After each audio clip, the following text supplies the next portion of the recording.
Oi, gente, bom dia. Voltei. Vamos continuar sobre os assuntos de história do processo de independência dos países da América Latina. Nós paramos na página 35. Vamos falar agora sobre o processo de independência de Cuba e da República Dominicana, que ficou faltando para a gente. E depois vamos falar do processo de independência do Haiti, tá? E aí sim, nós chegamos ao fim deste outro capítulo. Vamos grifar comigo uns trechinhos importantes aí?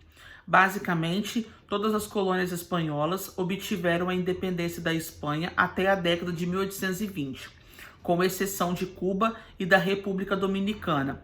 No caso desta, embora tenha proclamado sua independência em 1821, o local logo foi dominado pelo Haiti e permaneceu sob sua tutela até 44. Em Cuba, a luta pela independência começou em 1850. O país alcançou liberdade apenas em 1901. O confronto que levou Cuba à independência foi iniciado em 1895.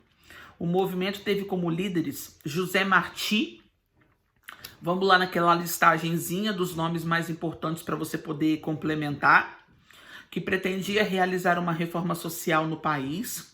E os generais Máximo Gomes, vamos colocar o nome dele também, e Antônio Maceo, os quais contavam com o apoio dos Estados Unidos. Então, o que vai acontecer no processo de independência de Cuba? Os cubanos vão lutar muito para conseguir se tornarem independentes. Mas o que vai acontecer? Uma situação muito semelhante que aconteceu com o Uruguai, lembra? O Uruguai se tornou independente e acabou caindo nas mãos do Brasil. A independência mesmo, definitiva, só vai vir muito tempo depois. No caso dos cubanos, o que vai acontecer? Eles vão se tornar independentes da Espanha, mas eles vão cair nas garras dos Estados Unidos. Então a independência de fato não vai acontecer porque um outro país vai manter o controle de Cuba, que no caso é os Estados Unidos. A independência definitiva mesmo, quando Cuba se desvinculou dos Estados Unidos, foi 1940 e alguma coisa. Demorou muito tempo para que essa independência realmente acontecesse. Pode virar a folha comigo. Esses quadrados verdes nós não vamos ler. E ele trouxe agora no subtítulo América Latina Espanhola após a independência. Bom, agora nós vimos que os países se tornaram independentes. E agora? O que vai ser feito? Nós vimos que o México se tornou uma monarquia, né? Teve um rei, e os demais países proclamaram uma república. E agora eles começavam a debater o que seria feito desse local a partir de então. Simão Bolívar, que foi um importante líder do processo de independência de vários países, ele tinha uma ideia: juntar todos esses países e formar um país só. Segundo ele, seria um país forte que seria capaz de derrotar qualquer inimigo. Mas os líderes locais de cada país, os demais crioulos, não concordavam, porque se esses territórios todos se unissem em torno de um só, ia ter somente um líder. Qual era o crioulo que iria comandar o poder? Todos queriam poder. Então, para eles, manter o território fragmentado com vários países era uma forma de mais pessoas estarem à frente do poder. Então, a ideia de Simão Bolívar não concretizou. Está falando sobre isso aqui. Vamos lá? Com o fim das guerras pela independência, as recém-criadas nações da América Latina e Espanhola precisavam se organizar social, política e economicamente. Alguns líderes que lutaram nas guerras de independência, como Bolívar, esperavam a união de todas as ex-colônias e a formação de uma confederação. As elites crioulas, por sua vez, almejavam a manutenção da autonomia regional e de seus privilégios.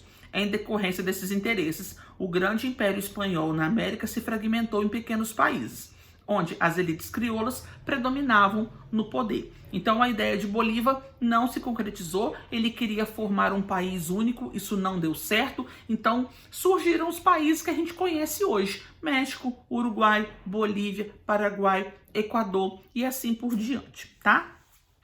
Bom, ele trouxe pra gente aí agora pan-americanismo. O que é o pan-americanismo? Pan quer dizer união, união de todos os países da América, tá? Essa ideia de que um precisa estar do lado do outro, um precisa defender o outro.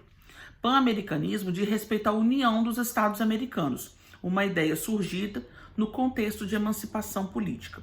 Nesse contexto, o pan-americanismo surgiu no século XIX, ele propunha a união e a integração dos Estados americanos. Era a ideia que Simão Bolívar tinha de todos os países se unirem, mas não deu certo. Vamos pular o exercício, depois eu vou marcar para vocês fazerem aí na caixa de descrição. E agora ele trouxe o processo de emancipação política do Haiti. Por que ele trouxe o Haiti separadamente e ele não trouxe o Haiti junto com os outros países que você viu? O Haiti é um caso à parte que merece uma atenção super especial, porque foi uma independência liderada por escravos. Isso mesmo. Como que você consegue imaginar que um grupo de escravos consegue proclamar sua independência? O Haiti era uma colônia francesa, não eram dos espanhóis, tá? E eles vão lutar pelo processo de independência e, juntamente com a independência, eles conseguem também abolir a escravidão. Isso mesmo.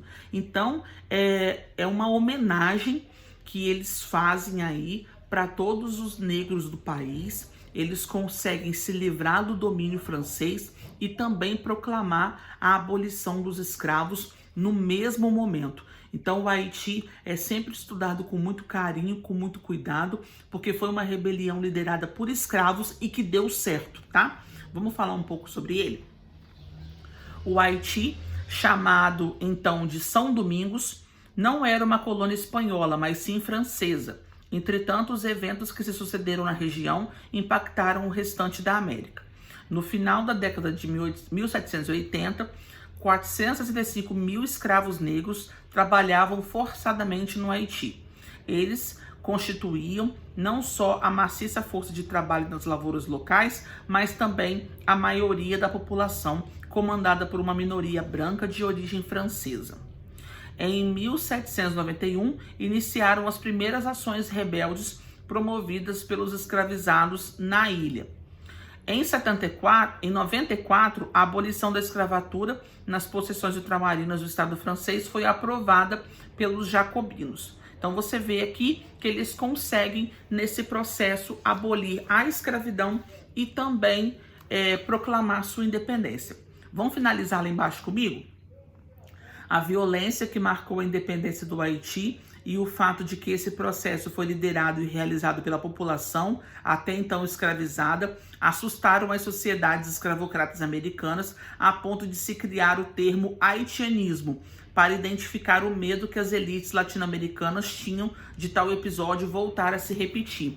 Os demais países da América que ainda mantinham seus escravos passaram a ter muito medo deles se espelharem no modelo que ocorreu no Haiti e também lutarem pela abolição nos seus países. Então, aqui no Brasil e nos outros países da América que ainda tinham escravos, o governo passou a ter muito medo deles fazerem rebeliões parecidas com o que tinha ocorrido no Haiti e que tinha dado super certo, tá? Eles tinham conseguido liberar os escravos. Bom, terminamos o capítulo aqui. Vou deixar algumas atividades para vocês fazerem na caixa de descrição e nós voltamos a nos falar na próxima aula ao vivo ou na próxima videoaula. Beijo, gente. Fiquem com Deus. Tchau, tchau.